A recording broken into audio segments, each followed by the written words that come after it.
Hey there, I'm Mark from Spectrum Pulse, and today we have from CMAT EURO-COUNTry.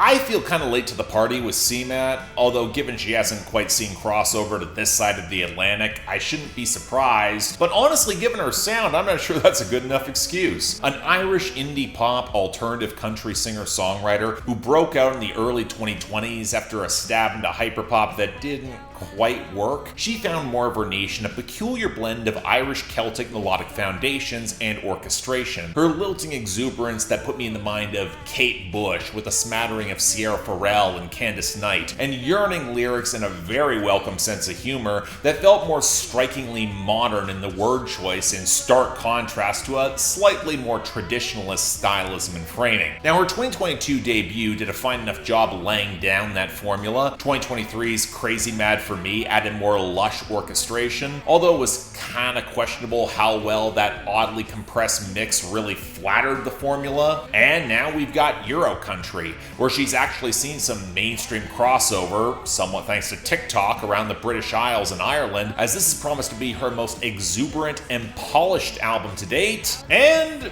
well, yeah, it is. Easily her best produced and most immediately infectious album. If you're here for CMAT's formula turned up a notch into glossy, heavily overdubbed pop country folk with a strident Celtic flair and a lot of volume, where I had to check to see if she had signed on to a major label for the big time push, swipe up some of Chapel Roan's market share, you're gonna get that in spades, but it's also not just that. And it's in that messier nuance and wider angle framing that I would argue this nudges towards legit greatness. I'm very happy I checked this out. What becomes apparent immediately is how this feels like a bit of a make or break moment in both the paratext and text of EURO-COUNTry, especially on the back half where the energy cools off a bit, and there's this unflinching honesty in CMAT admitting how precarious and painful and honestly lonely this whole journey is felt, where she could have very easily flamed out, or none of it could have worked.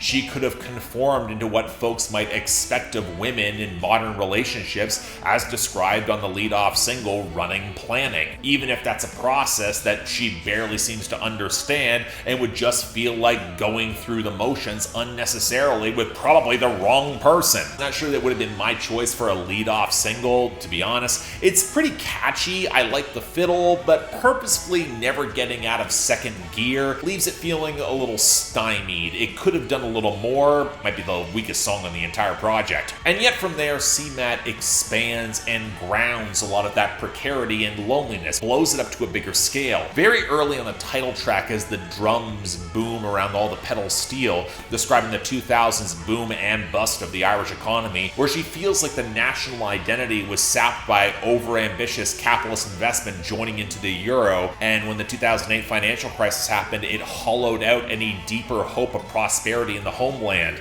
leaving the term EURO-COUNTry as bitterly ironic, where so many are left depressed and lonely, isolated. And when she has an old friend and roommate pass away on the slow burn late album standout Lord Let That Tesla Crash, and she's got to sift through a ton of messy emotions and memories around their relationship, which she doesn't fully understand, especially as things didn't always seem to be the greatest between the two of them, you can tell what she craves most out of all of it is companionship, friendship. And the song feels the most visceral when she sees a Tesla now parked out in front of the old flat and wishes just to crash and burn as a symbol of, well, everything that that friend would have hated in that time and the wretched system that only further isolates people. It's grief, it's reckless, it's not entirely rational, but that's the point. So then you get the next step of how that insecurity impacts how she might handle people or relationships, or even just how she is perceived, especially as she chronicles the ugly mistreatment underscoring the fiddle-accented rollicking ache of the New Year's celebration of Six Foive,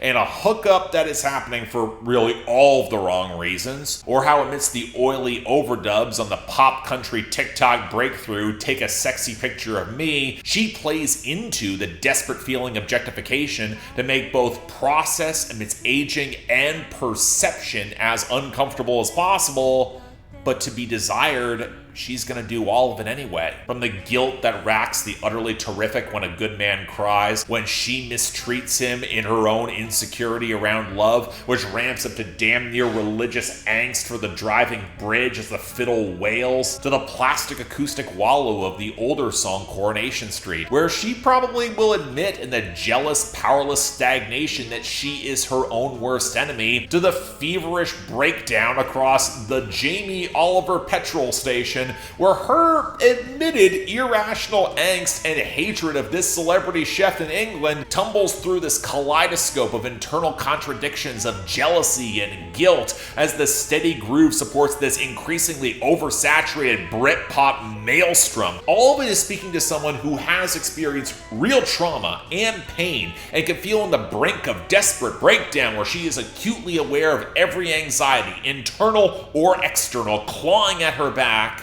but she knows in her heart she can't really use that as an excuse to become embittered or spiteful. She doesn't want to, especially when she can see her own friends spiraling into a similar anxiety, like on the reedy Iceberg, even if those friends presumably seem to have it a little bit more together than she does. That song has a bit of a Fleabag vibe. Kind of reminds me of Fleabag's relationship with her more stuck-up, neurotic, high-achiever sister, and yeah, if I'm making that comparison, that's high praise. Even if this album might indulge some of those melodramatic moments a little louder, but in as close to good faith as possible. It's why the desperate, choppy yearning of Reddy manages to mostly work. She would have every reason for her spirit to break, but she doesn't. It feels stirring as all hell. A little less so on the simmering piano jazz of the closer, Janis Joplining, an irreverent term of knowing self-destruction as she's trying to entice someone to come up to her hotel room who's probably married. But the truth is that she's looking more for companionship and intimacy, that passionate spark, not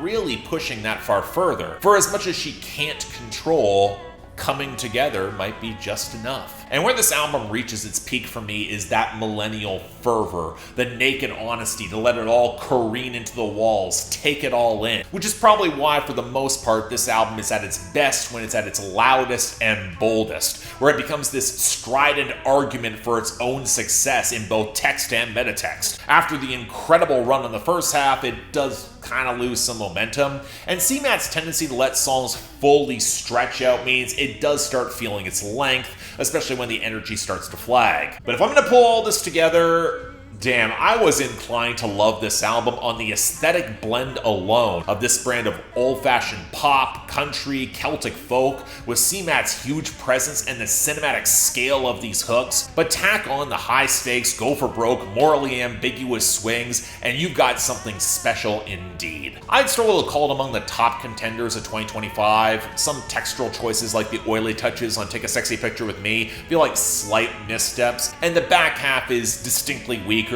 good if not great, but it'll probably wind up with some of my favorite individual songs of this year, and it was a total blast to get on board. I might be joining everyone else in the mainstream with the popular breakthrough, at least on the other side of the Atlantic, but it is certainly worth it. This is excellent. Go visit Euro-Country. The show's worth the price of admission. It's special. So yeah, thanks a lot for watching. If you want to see more, please be sure to like, share, drop comments, subscribe. Yeah, I'm really happy to finally get on board with CMAT. It feels like I should have been on board with her 2 albums ago, but again, hard to keep track of everything, and I do keep pretty busy, especially going into the months ahead. But again, please check this out. Leave your comments down there below. Anything else I might be able to do to improve my presentation, I'm all ears. And if y'all want to get involved in helping support the channel, get albums on my schedule so I'm not late to the punch, or just argue with me on my Discord, link to my Patreon and YouTube memberships is right over there. Don't feel obligated, tough times, I understand, but the option's available. Till then, I'm Mark, you're watching Spectrum Pulse, and I'll see you next time.